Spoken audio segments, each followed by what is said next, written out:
Buen día, señor presidente. Buenos días, compañeros de la prensa.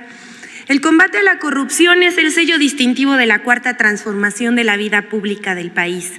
Y en esa tarea tienen que participar todos los sectores, pero sobre todo aquellos que tienen como cometido principal el servicio público, el servicio a la sociedad, como son los medios de comunicación.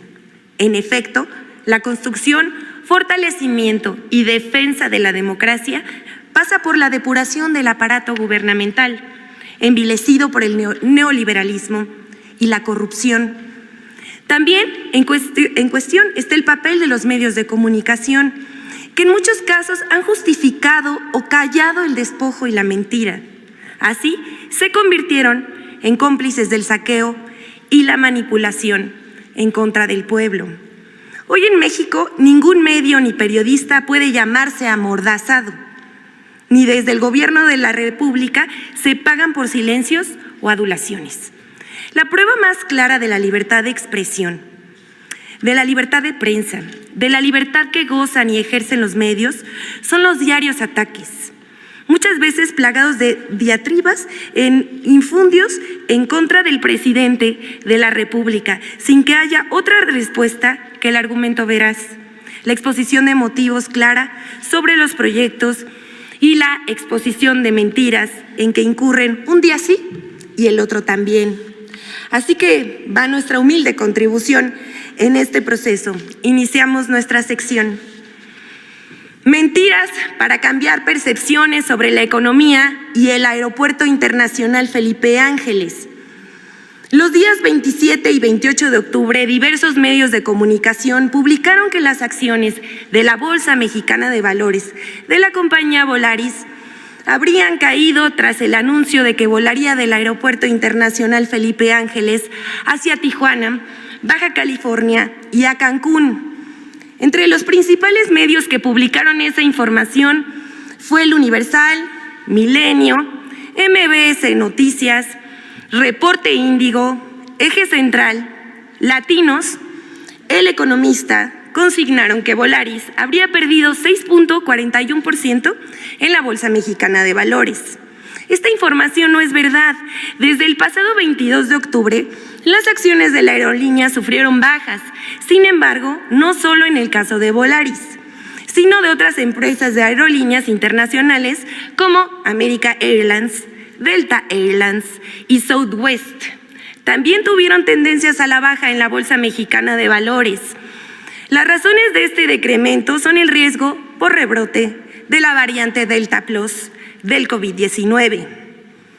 El 29 de octubre, diversos medios de comunicación y periodistas difundieron información falsa de que cayeron las acciones de la aerolínea Volaris, tras anunciar que iniciaría operaciones en el Aeropuerto Internacional Felipe Ángeles.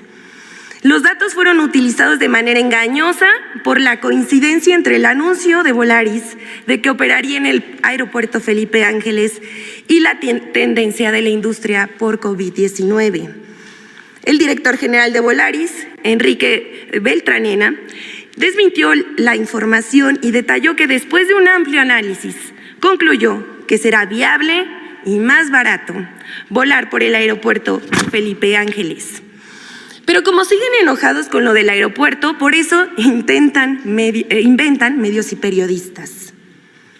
La siguiente, el colmo de las fake news. No es falso, pero no es verdadero. De cómo inventar un índice y darle difusión hasta que se crea que es verdad.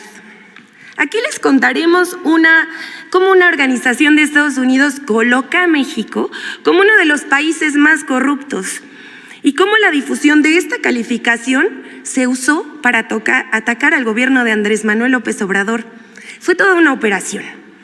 Hace 2 semanas, la organización World Justice Project, Proyecto Justicia para el Mundo, publicó su índice de Estado de Derecho en México 2020-2021, según el cual nuestro país aparece entre los 5 países más corruptos del mundo, detrás de Uganda, Camerún, Camboya y el Congo.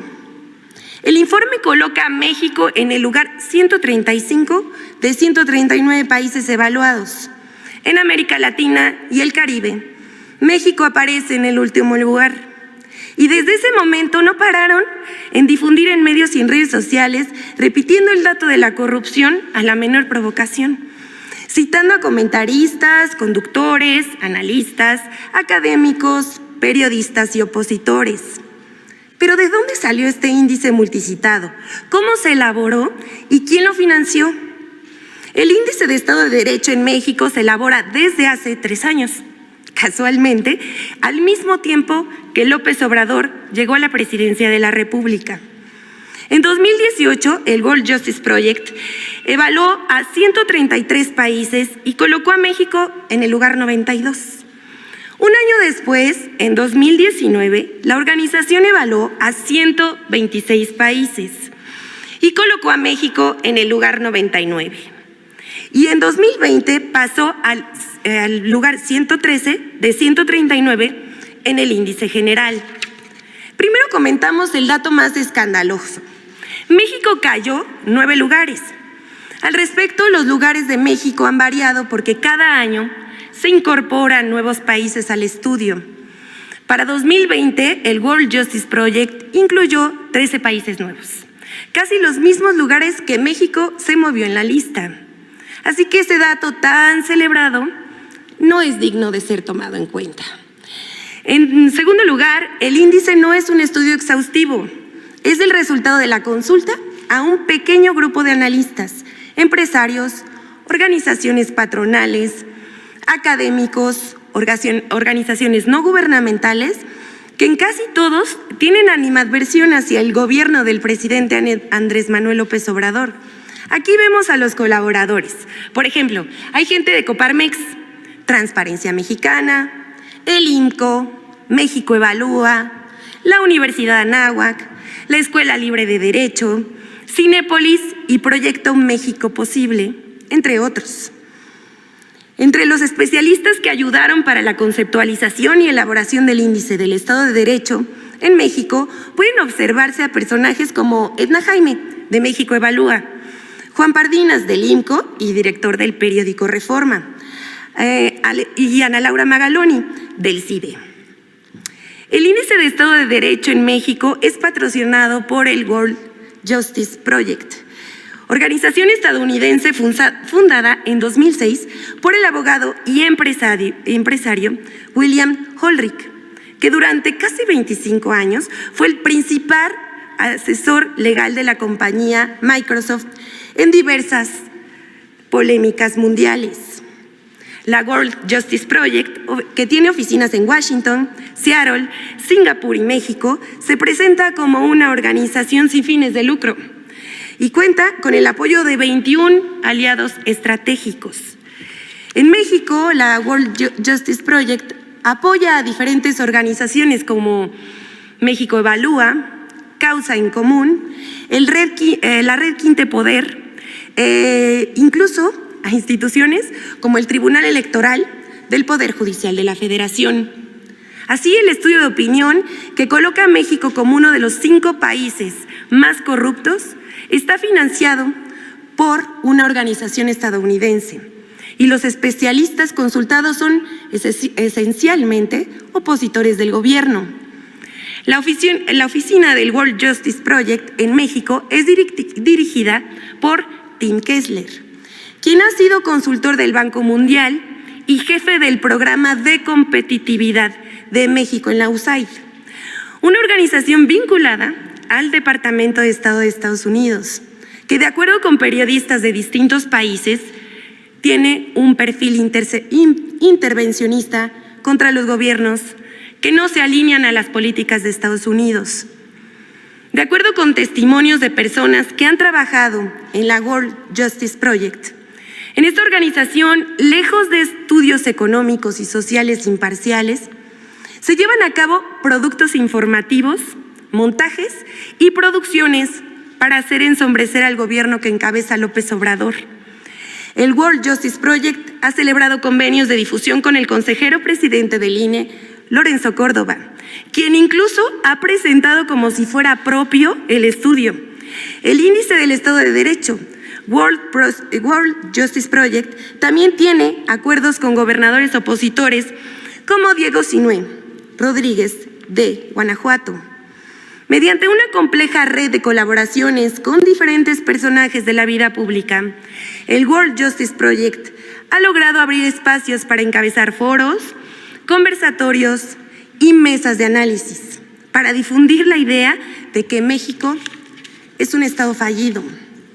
Al observar el directorio del World Justice Project en México, se puede constatar que sus principales investigadores no son reporteros, periodistas ni académicos destacados, sino productores y directores de cine.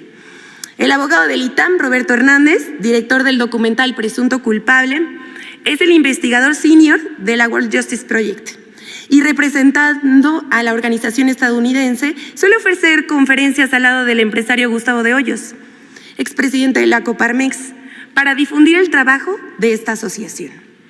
Isa Guerra, directora de producción de la World Justice Project, carece de experiencia en temas de corrupción, rendición de cuentas, pero por otra parte ha sido destacada productora en películas y series taquilleras como Cantinflas, Club de Cuervos y No Manches Frida. Como puede constatarse, detrás del índice del Estado de Derecho en México 2021 están organizaciones y personajes que militan contra López Obrador. Quienes han difundido este informe son medios y periodistas y políticos como Claudio X González, Felipe Calderón, entre otros. Les vamos a dejar aquí las notas y los tweets que difundieron. Este índice, así se construyen los golpes mediáticos contra el gobierno de la 4T, con la idea de manchar poco a poco el prestigio del gobierno con información falsa. Pero ya la gente no se deja llevar por esas informaciones. Hasta aquí la sección de hoy. Muchas gracias. Bye.